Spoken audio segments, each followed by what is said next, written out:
Hello toi, moi c'est Céline, ton accompagnatrice en changement.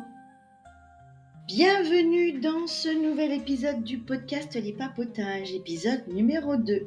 Alors aujourd'hui je vais te parler d'un concept qu'on voit partout, parce que tout le monde le balance à toutes ses sauces, en spiritualité, développement personnel, psychologie, mais je trouve que peu prennent le temps d'expliquer vraiment ce que c'est.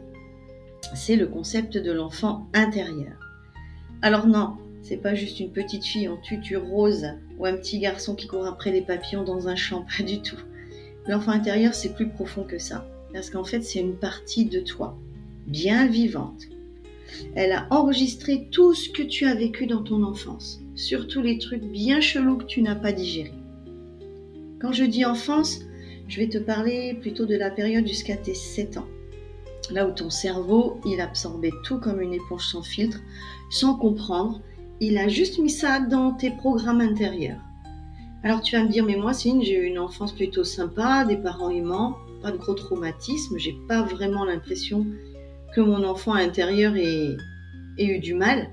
Eh bien en fait si, tu as quand même eu des blessures, des mauvais souvenirs, des choses que tu comprenais pas, que tu as ressenties, interprétées, et que ton cerveau de tout petit humain, il n'a pas géré du tout.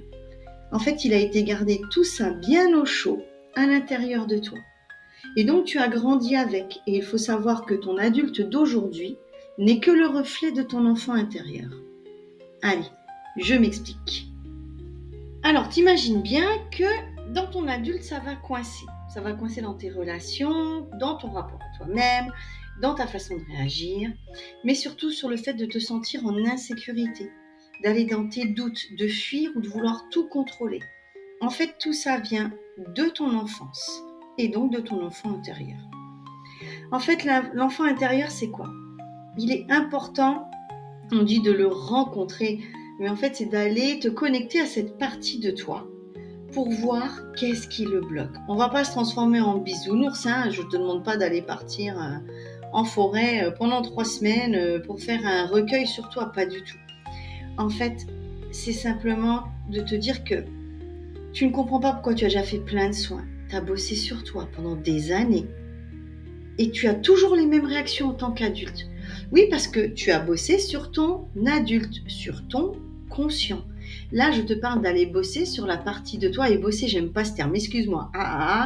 Je reviens en arrière, je veux que tu ailles te connecter à cette partie de toi qui est toujours en panique. C'est celle qui est planquée dans un coin, qui t'empêche d'avancer, qui te fait avoir les mêmes relations, les mêmes réflexions, les mêmes peurs, les mêmes angoisses.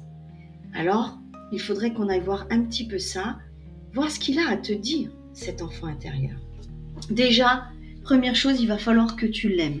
Et même si, là, dans ton adulte, il t'arrive plein de choses, que tu as des réactions que tu ne comprends pas, que des fois tu t'auto-détestes, parce que même moi, ça m'arrive. Des fois, je me vois faire des choses et je me dis, mais c'est pas possible.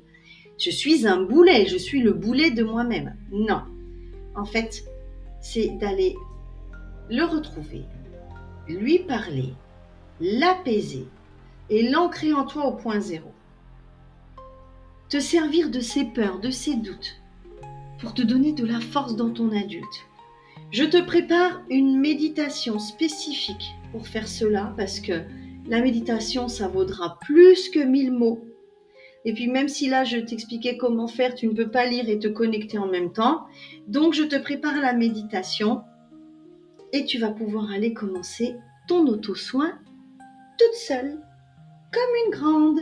Je te dis à bientôt pour le prochain épisode de podcast. Bye bye!